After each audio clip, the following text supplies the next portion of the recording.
Have you ever thought about cheating? My wife asked, her voice cutting through the soft hum of the car engine. We were halfway home from a weekend getaway in Nashville, the sunset casting warm, golden hues across the highway. I remember gripping the steering wheel just a little tighter, the question hitting me so hard it felt like a truck slamming into my chest. It wasn't the kind of question you expect from your wife after spending 2 days reconnecting over live music, good food, and stolen moments of intimacy. My immediate reaction was disbelief, followed by the quick hope that she was joking. But when I glanced over, she wasn't laughing. Her gaze was fixed on the road ahead, her fingers fidgeting with the hem of her dress. Why would you ask me something like that? I tried to keep my voice steady, but inside my heart was pounding. She shrugged, forcing a casual smile that didn't quite reach her eyes. I was just thinking, a lot of couples do it. You know, open things up a bit. Maybe it would make things more exciting. More exciting, I echoed, my knuckles turning white against the steering wheel.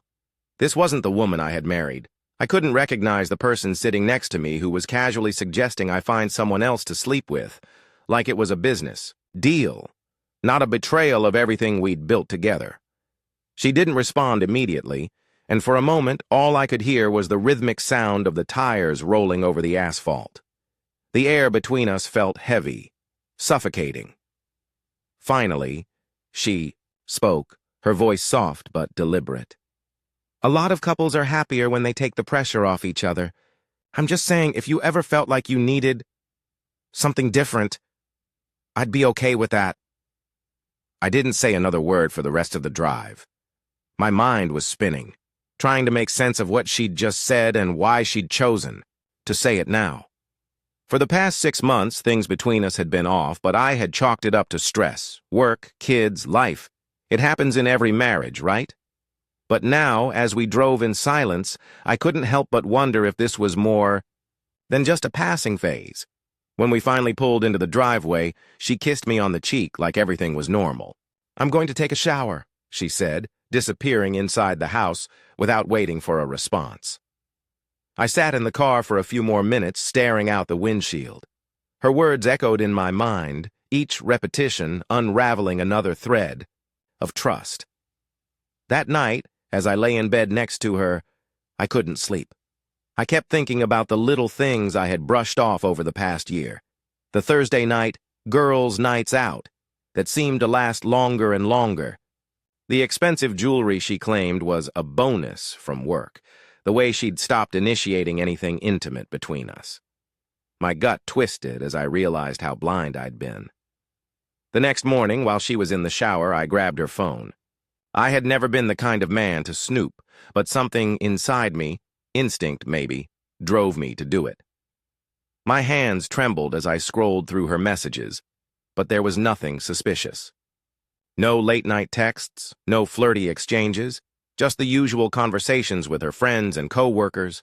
I almost felt relieved, but the seed of doubt had already taken root, and I couldn't shake the feeling that I was missing something.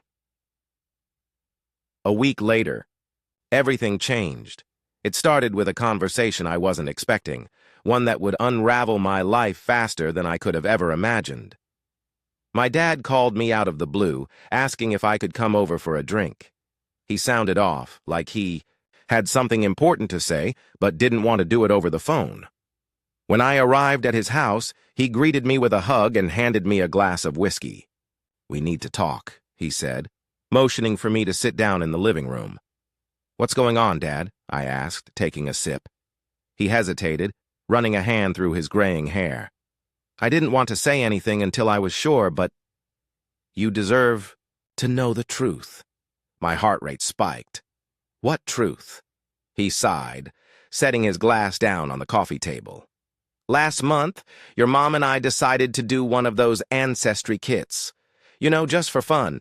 But when the results came back, there was something odd. One of the markers didn't match up with your youngest daughter." I froze, the glass slipping from my fingers and shattering on the floor. "What the hell are you talking about?" "The DNA test," he said carefully. "It showed that you're not her biological father."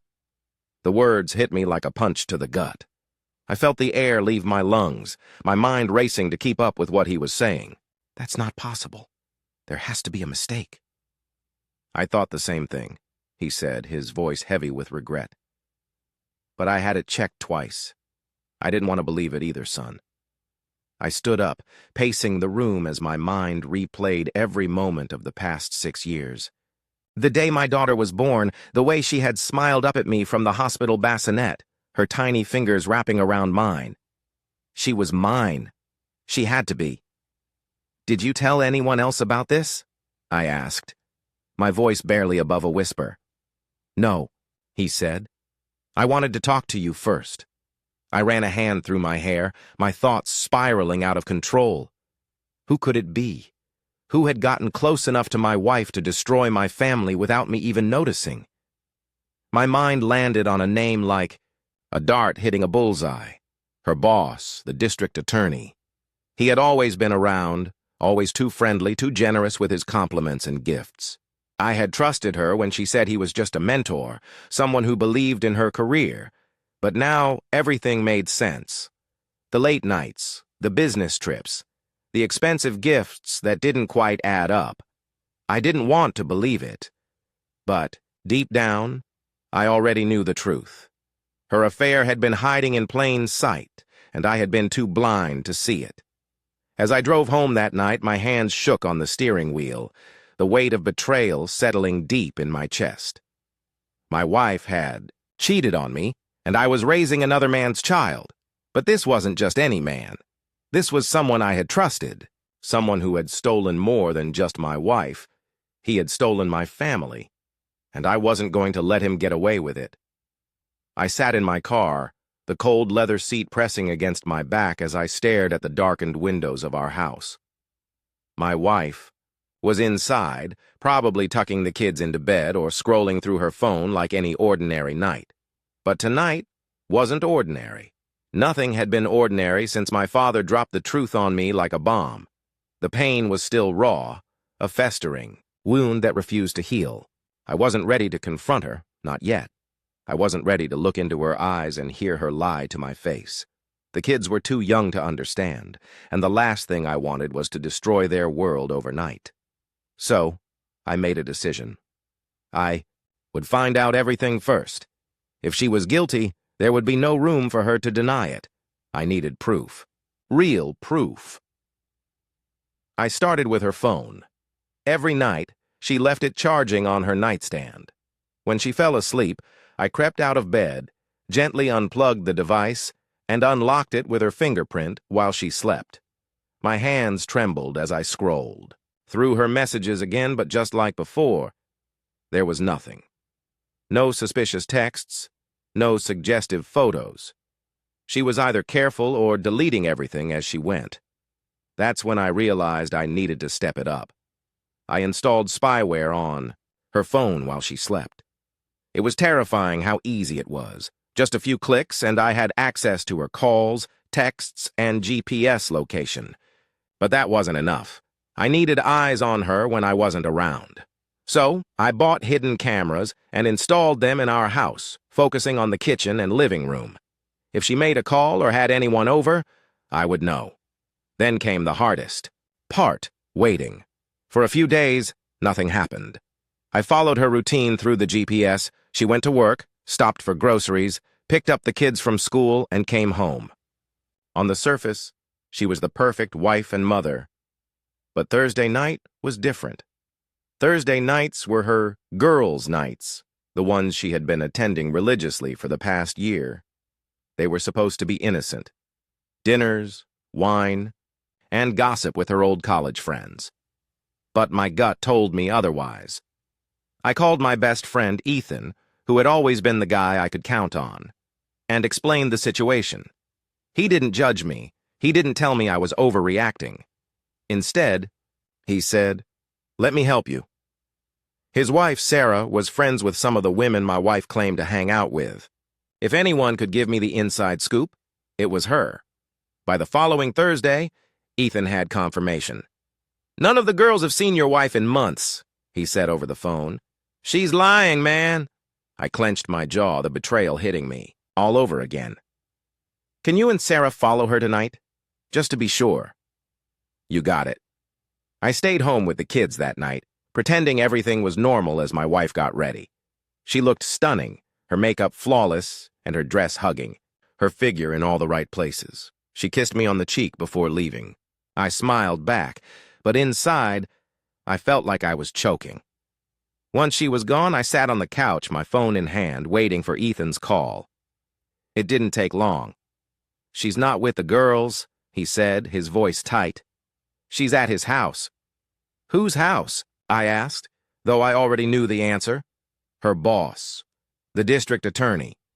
My hand tightened around the phone as Ethan described the scene. My wife's car was parked in the driveway, the lights in the house were dimmed, and the two of them had been seen entering together.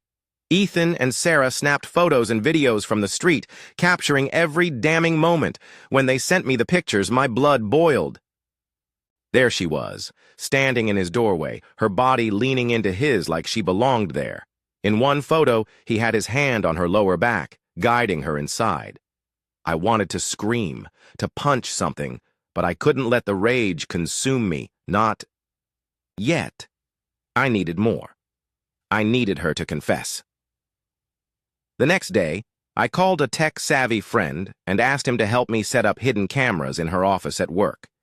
It was risky, but I didn't care. I needed to catch them in the act. Within a few hours, the cameras were installed, discreetly hidden in places where they wouldn't be noticed.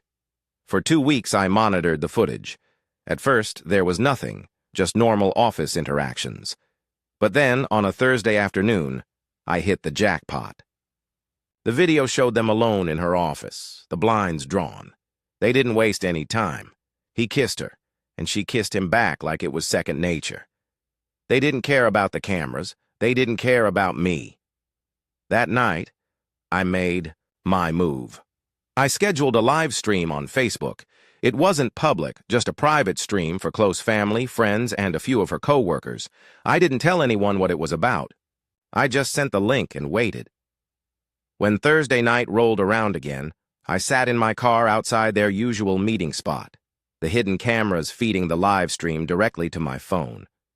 My heart pounded as I watched them through the screen, their laughter and whispers filling the quiet space around me. And then, the moment I had been waiting for, the final proof. They didn't even make it to the bedroom. Right there on the couch, they tangled themselves in each other, oblivious to the fact that their betrayal was being broadcasted to the people who mattered most. The comments started rolling in. "What the hell is this? Is that your wife? Dude, I'm so sorry. Oh my God, the DA? Seriously?" I let the stream run for 20 minutes before ending it. By the time I drove home, my phone was exploding with calls and messages. Friends, family, even her co-workers. All of them knew now. There was no hiding from this. When I walked through the front door, she was already there, her face pale and her phone clutched in her hand. "What did you do?" she whispered, tears streaming down her face. I dropped the keys on the counter and met her gaze, my voice calm but cold. "I just told the truth." "Something you couldn't do," she sobbed, but I didn't feel sympathy.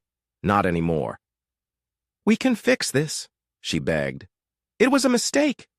"It wasn't a mistake," I cut her off. "It was a choice. And now you're going to live with the consequences."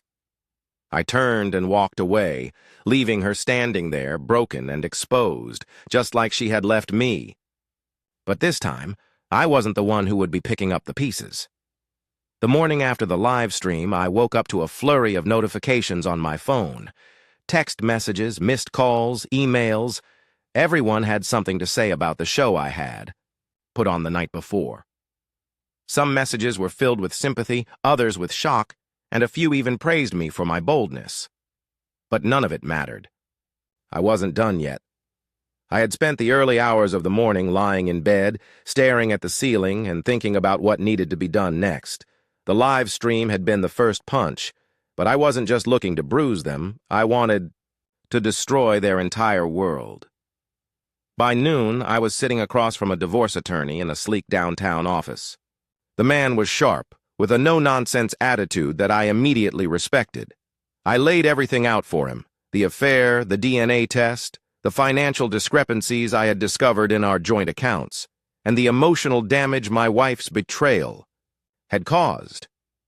"You have a solid case," he said, tapping his pen against the desk as he reviewed the evidence. "Not just for divorce, but potentially for fraud and intentional infliction of emotional distress. We can pursue her for financial damages, and given the circumstances, you have a strong chance of gaining full custody of the kids." I nodded, the weight of his words sinking in. "And what about her lover?" The attorney smirked. "The district attorney, huh? I'm guessing his reputation means a lot to him. We can file a civil suit against him for alienation of affection. It's still recognized in a few states, including this one. It won't be pretty for him." "Good," I said, my voice hard. "I don't want this to be pretty. I want it to hurt." He leaned back in his chair, scribbling notes. "Consider it done." Over the next few days, the wheels were set in motion. I temporarily moved the kids to my parents' house, telling them it was just for a short time while I sorted some things out. I couldn't risk them being around when the fallout hit. My parents were more than understanding, and my mom hugged me tightly when I told her the truth about the affair and the DNA test. "We'll take care of them," she promised. Meanwhile, my attorney worked quickly, filing the divorce papers, the fraud claims, and the civil suit against her boss. He advised me to be strategic about when and how to tell the kids the full truth, so I arranged a meeting with them and my attorney in his office. My wife wasn't invited. The kids sat across from me, their faces filled with confusion and concern. My oldest, our teenage son, was the first to speak. "Dad, what's going on? Is this about Mom?" I took a deep breath, steadying myself. "Yes, I need to tell you something, and it's going to be hard to hear. But you deserve to know the truth." I explained everything, the affair, the DNA test, and how long it had been going on. I could see the pain in their eyes as the reality of their mother's betrayal sank in. My son clenched his fists, his jaw tightening. My youngest daughter, too young to fully understand the gravity of the situation, cried softly in her seat. "I'm so sorry," I said, my voice cracking. "I didn't want this to happen, but we're going to get through it together." Our son looked up at me, his eyes brimming with anger and tears. "I don't want to see her again," he said. "She lied to all of us." "Me neither," my other daughter added. "She ruined everything." It was a heartbreaking moment, but I knew it was necessary. I hugged them both, promising that I would do everything in my power to protect them and give them a better life. My attorney assured them that they wouldn't be forced to see their mother if they didn't want to, and for the first time in weeks, I felt a small glimmer of hope. But I wasn't done yet. I had one final move to make, a message to my wife that she would never forget. It happened during what was supposed to be a private mediation meeting at her attorney's office. She sat across from me, her makeup carefully applied, as if that would somehow mask the shame she was drowning in. Her attorney rattled off a list of demands: spousal support, joint custody, the house. I let him talk, waiting for the right moment. When he finally finished, I slid my phone across the table and played the recording of her voice from the car ride home that night in Nashville. "You know, if you ever felt like you needed something different, I'd be okay with that." Her words filled the room, echoing like a death knell. Her face turned pale, her composure cracking. What are you doing?" she stammered. I leaned forward, my gaze locked on hers. "I'm giving you exactly what you asked for," I said. "You wanted to open things up, didn't you? Well, congratulations. You opened up your entire life to ruin." Her lawyer tried to interrupt, but I wasn't done. "This isn't just a divorce, it's a reckoning, and when it's over, you won't have anything left. Not the house, not the kids, and certainly not the respect of the people who once trusted you." Tears streamed down her face, but I felt nothing. Not pity, not regret. Just the cold satisfaction of knowing that the woman who had destroyed my life was finally facing the consequences of her actions.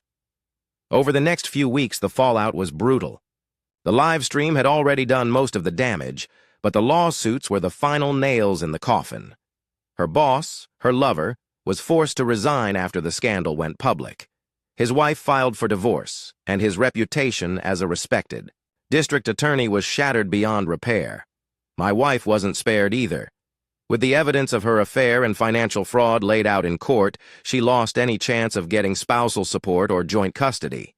The house was awarded to me, and the kids refused to see her, cutting off contact entirely. She moved into a small apartment on the other side of town, alone and disgraced. I heard through mutual friends that she had trouble finding a job. No one wanted to hire someone who had been publicly humiliated and exposed as a cheater.